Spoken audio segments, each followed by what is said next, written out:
Hello students, आज हम लोग जो टॉपिक पढ़ने वाले हैं वो है इंटीग्रेशन, जो कि क्लास 12th का चैप्टर 7 है। तो आज हम लोग एक नया चैप्टर स्टार्ट करने वाले हैं जिसका नाम है इंटीग्रेशन। नया चैप्टर स्टार्ट क्या करने वाले हैं, अभी तक मैंने अपने जो पिछले वीडियोस थे उसमें क्लास 8 के बारे में डिस्कस किया था और क्लास 10 के कुछ टॉपिक के बारे में डिस्कस किया था और क्लास 12th के मैट्रिक्स के बारे में डिस्कस किया था। लेकिन फिर मैं कई दिनों से कुछ वीडियोज़ बना नहीं पा रहा था कुछ रीज़न्स की वजह से। अब मैंने फिर से आज से स्टार्ट किया है, तो प्लीज़ सपोर्ट एंड कंटिन्यू। और यहाँ पे जो हम लोग आज टॉपिक स्टार्ट करने वाले हैं वो है इंटीग्रेशन, जो कि बहुत ही इम्पॉर्टेंट टॉपिक है। अगर हम लोग इस चैप्टर के बारे में जानते हैं तो हम ज़्यादातर क्वेश्चन को सॉल्व कर सकते हैं और हम अच्छे तरीके से अगर इस चैप्टर को जान ले तो लगभग हम अपने मैथ का जो क्वेश्चन पेपर है उसमें अप्रॉक्स हम लोग 20 to 30 मार्क्स गेन आसानी से कर सकते हैं, क्योंकि इंटीग्रेशन का कॉन्सेप्ट जिसको आ गया वो डिफरेंशिएशन का भी कॉन्सेप्ट जान गया। और ये दो चैप्टर ऐसे हैं जिनसे रिलेटेड बहुत सारे क्वेश्चंस आते हैं। तो इसलिए आइए स्टार्ट करते हैं अपने टॉपिक को बिना किसी देर किए हुए। तो सबसे पहले तो हम लोग इसमें जानेंगे फार्मूलाज के बारे में। तो जो इसमें कुछ इंपॉर्टेंट फार्मूलाज है वो जानेंगे। तो अगर हम लोग किसी भी एक x वेरिएबल x की पावर n है उसका अगर इंटीग्रेशन करते हैं विथ रिस्पेक्ट टू x तो वो होता है x to the power n plus 1, और जो पावर होता है वही डिनोमिनेटर में आ जाता है। और ये प्लस c, अब ये c क्या है अभी आपको थोड़ी देर में पता चल जाएगा। अगर हम लोग 1/x का इंटीग्रेशन करते हैं विथ रिस्पेक्ट टू x तो इसका जो इंटीग्रेशन होगा वो log x आएगा, और ये प्लस c।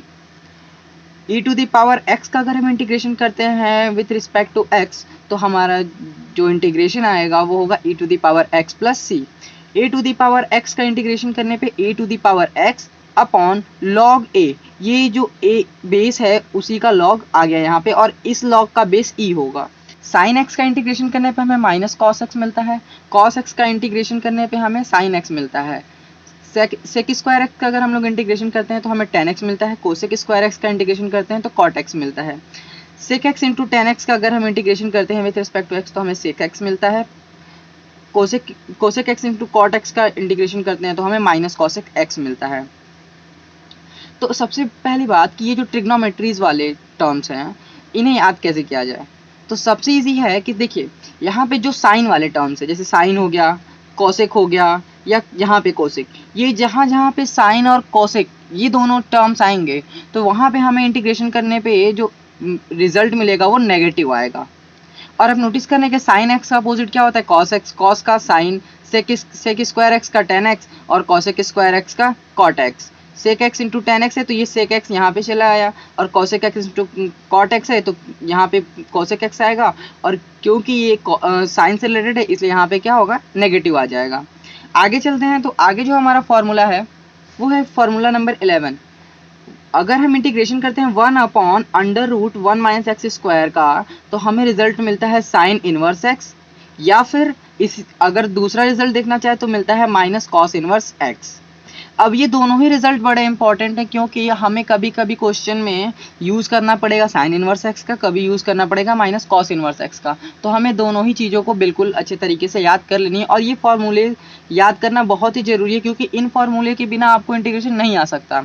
तो कोशिश ये कीजिएगा कि ये जो फॉर्मूले हैं इनको आप किसी पेज पर लिख करके जहाँ पे भी आप पढ़ते हैं इसको वहाँ पे बिल्कुल अच्छे तरीके से पेस्ट कर दिया, और जब भी आप उठिए बैठिए जब भी कुछ कीजिए एक बार इन फॉर्मूले को देखते रहिए। आपको देखते देखते कब फॉर्मूला याद हो जाएगा बिल्कुल पता भी नहीं चलेगा। तो चलिए आगे बढ़ते हैं। जो फॉर्मूला नंबर 12 है दिया हुआ है 1/1 plus x square D x, तो इसका इंटीग्रेशन क्या होगा टेन इनवर्स एक्स, और अगर हम दूसरा देखना जाएं तो वो है माइनस कॉट इनवर्स एक्स।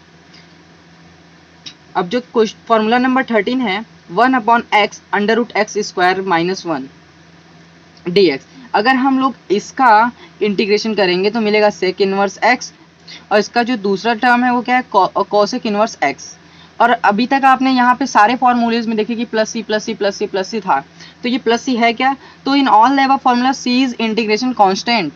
इन सारे फॉर्मूलाज में जो सी है वो इंटीग्रेशन कांस्टेंट है, तो ये सी लगाना बहुत ज़रूरी है क्योंकि अगर हम लोग जब भी किसी वेरिएबल का या किसी भी टर्म का इंटीग्रेशन करते हैं और हमें इंटीग्रेशन का लिमिट ना दिया हो, यहाँ पे ये जो इंटीग्रेशन लगा हुआ है उसका लिमिट भी अभी हम लोग पढ़ेंगे, तो ये इंडेफिनेट इंटीग्रल है, तो इसलिए यहाँ पे अगर हमें लिमिट नहीं दिया हुआ है तो ये इंटीग्रेशन कांस्टेंट लगाना जरूरी होता है।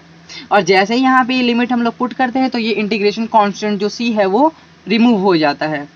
और एक और चीज़ जो ध्यान में रखने वाली चीज़ है वो ये है कि जब हम लोग किसी fx स्मॉल fx का इंटीग्रेशन करते हैं विथ रिस्पेक्ट टू x, तो इसका रिजल्ट हमें कैपिटल fx मिलता है, साथ में ये इंटीग्रेशन कांस्टेंट इसके साथ ऐड होता है। अब ये इस कैपिटल fx क्या होता है, तो ये जो कैपिटल fx होता है इसका डिफरेंशिएशन करने पे हमें स्मॉल fx मिलता है। ये थोड़ी सी याद रखने वाली चीज़ है, क्योंकि अभी जब हम लोग आगे सॉल्व करेंगे क्वेश्चंस को तो वहाँ पे हमें कैपिटल एफएक्स या स्मॉल एफएक्स का डिफरेंशिएशन इंटीग्रेशन करना पड़ेगा, तो वहाँ पे हम लोग इन चीज़ों को यूज़ करते हैं। आई होप कि आपको वीडियो पसंद आया होगा। अगर वीडियो पसंद आया हो तो लाइक कीजिएगा, नहीं पसंद आया हो तो भी लाइक कीजिएगा, क्योंकि भाइयों यहाँ पे बनाने में थोड़ा वीडियो बता दे रहा हूँ, दोपहर का टाइमिंग है, वीडियो बनाने में यहाँ पे पसीने निकल जा रहे हैं, तो थोड़ी सी मेहनत के लिए लाइक तो बनता है, इसलिए लाइक कर देना दोस्तों। और ये जो सब्सक्राइब का आपको आइकन दिख रहा है उस आइकन को प्रेस कर देना, घंटी को तो तोड़ देना दबा दबा के, ताकि अगली बार मुझे आपको ये ना कहना पड़े कि घंटी को दबाओ। तो मिलते हैं अपनी अगली वीडियो में, तब तक के लिए जय हिंद, वंदे मातरम।